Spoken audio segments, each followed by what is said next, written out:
అల్హమ్దులిల్లాహి రబ్బిల్ ఆలమీన్ వస్సలాతు వస్సలాం అలా సయ్యదిల్ ముర్సలీన్ అమ్మా బాద్ ఫఅఊదు బిల్లాహి మినష్ షైతానిర్ రజీం బిస్మిల్లాహిర్ రహ్మానిర్ రహీం యా అయ్యుహన్నాసు తఖూ రబ్బకుం ఇన్న జల్జలతస్ సాఅతి షైఉన్ అజీం.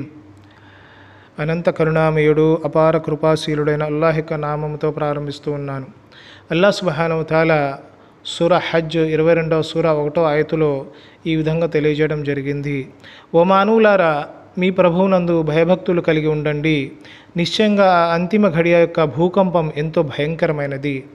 ఈ ఆయతులు అల్లాహ్ సుబ్హానహు వ తఆలా ప్రళయం యొక్క సూచనను గురించి తెలియజేయడం జరిగింది. మహాప్రవక్త ముహమ్మద్ సల్లల్లాహు అలైహి వసల్లం వారు వహీ ద్వారా తన సమాజానికి భవిష్యత్తులో సంభవించే పరిస్థితులను గురించి సమాచారం ఇచ్చారు.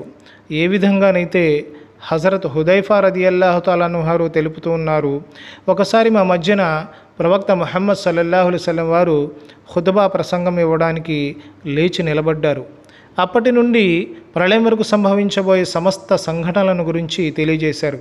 గుర్తుంచుకునేవారు గుర్తుంచుకున్నారు, మర్చిపోయేవారు వాటిని మర్చిపోయారు. ప్రవక్త సల్లల్లాహు అలైహి వసల్లం వారు ఏవైతే గుణపాఠాలు లాంటి సంఘటనలను తెలిపారో ఈనాడు అవి సంభవిస్తూ ఉన్నాయి. వాటిలో హజరత్ అబ్దుల్లా ఇబ్న్ ఉమర్ రదియల్లాహు తఆలా అన్హు వారు తెలుపుతున్నారు, ఒకసారి ప్రవక్త మహాశయులు సల్లల్లాహు అలైహి వసల్లం వారు మా వద్దకు వచ్చారు.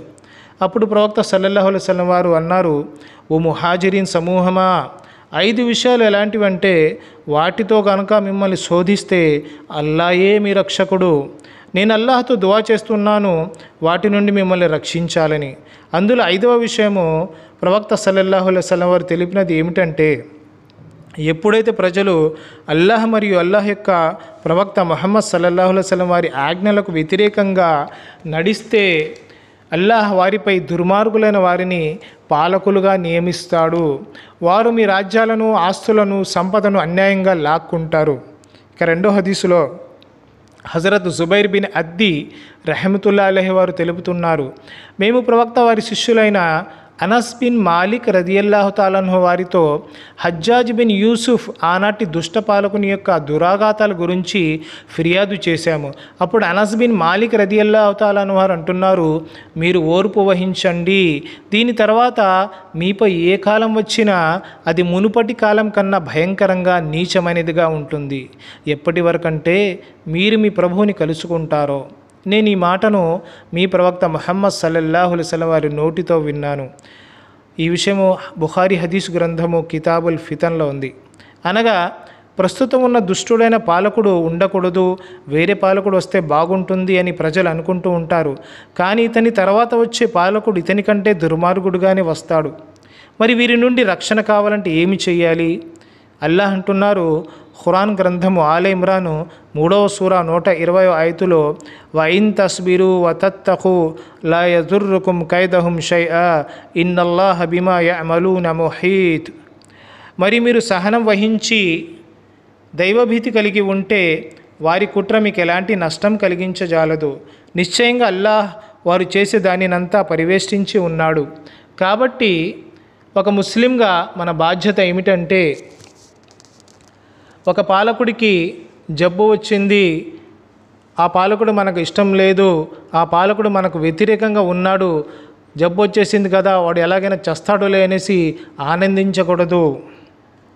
ఒక విశ్వాసిగా, ఒక ముస్లింగా మన బాధ్యత ఏమిటంటే, ఒక పాలకుడికి భయంకరమైన జబ్బు వచ్చింది, దానితో అతను బాధపడుతూ ఉన్నాడు. అతను మన ముస్లిం సమాజంతో నా జబ్బుని నయం చేయమని అల్లాహ్తో దువా చేయండి అని విన్నవించుకున్నప్పుడు, ఎల్లప్పుడూ శాంతిని కోరుకునే ఎదుటివారి మేలు కోరే ముస్లింలుగా మనం ఆయన ఆరోగ్యం కోసం అల్లాహ్తో వేడుకోవాలి.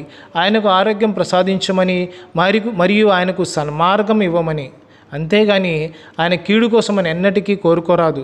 ఎందుకంటే సోదర మహాశైలారా, సమస్త మానవుల ప్రవక్త ముహమ్మద్ సల్లల్లాహు అలైహి వసల్లం వారిని తాయిఫ్ ప్రజలు మీ నిజదైవం ఒక్కడే, ఆయనే అల్లాహ్, మీరు అల్లాహ్ని ఆరాధించండి అని అన్నందుకు ప్రవక్త మహాశయులు వారిని రాళ్లతో కొట్టి రక్తం వచ్చేలా, ఆ రక్తం చెప్పుల్లో గడ్డ కట్టే విధంగా కొట్టారు, స్పృహ కోల్పోయేలా చేశారు.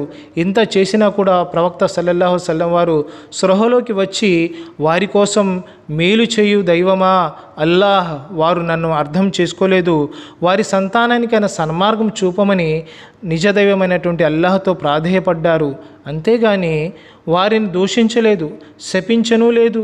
అటువంటి కారుణ్యమూర్తి అయిన ముహమ్మద్ సల్లల్లాహు అలైహి వసల్లం వారి సమాజమైన మనము మన ముస్లిమేతర తోటి సోదరుల కోసం, వారి మేలు కోసం మరియు సన్మార్గం చూపమని అల్లాహ్తో దీనంగా ఈ పవిత్ర నెలలో మరియు ఎల్లప్పుడూ దువా చేస్తూ వేడుకుంటూ ఉందాము. అల్లాహ్తో దువా చేస్తూ ఉన్నాను, అల్లాహ్ సుబ్హానహు వ తఆలా మన దేశం యొక్క ఏ నాయకుడికైతే అనారోగ్యం పాలయ్యాడో అతనికి ఆరోగ్యాన్ని చేకూర్చు. మరియు అల్లాహ్ సుబ్హానహు వ తఆలా నీవు తప్ప ఎవరు కూడా ఆరోగ్యాన్ని చేకూర్చే శక్తి కలిగి లేరు. సమస్త మానవాళిని సృష్టించావు, ఆయనని పుట్టించింది నీవే, మమ్మల్ని పుట్టించింది నీవే. కాబట్టి అల్లాహ్ ఈ జబ్బులు నయం చేసే శక్తి నీకే ఉన్నది, మరి సన్మార్గం చూపే శక్తి నీకే ఉన్నది. అల్లాహ్ సుబ్హానహు వ తఆలా ఆయనకి సన్మార్గం కూడా చూపు, ఆయనకు ఆరోగ్యాన్ని కూడా ప్రసాదించు. మరి ఎవరైతే ఇస్లాంకి వ్యతిరేకంగా ఉన్నారో వారందరికీ కూడా ఇస్లాంను అర్థం చేసుకునే సౌభాగ్యాన్ని ప్రసాదించు. వారి వరకు మన ముస్లిం సోదరులను ఇస్లాంను తీసుకుని వెళ్ళి సౌభాగ్యాన్ని ప్రసాదించు. మరియు అల్లాహ్ సుబ్హానహు వ తఆలా మా అందరినీ కూడా కరుణించు, కటాక్షించు.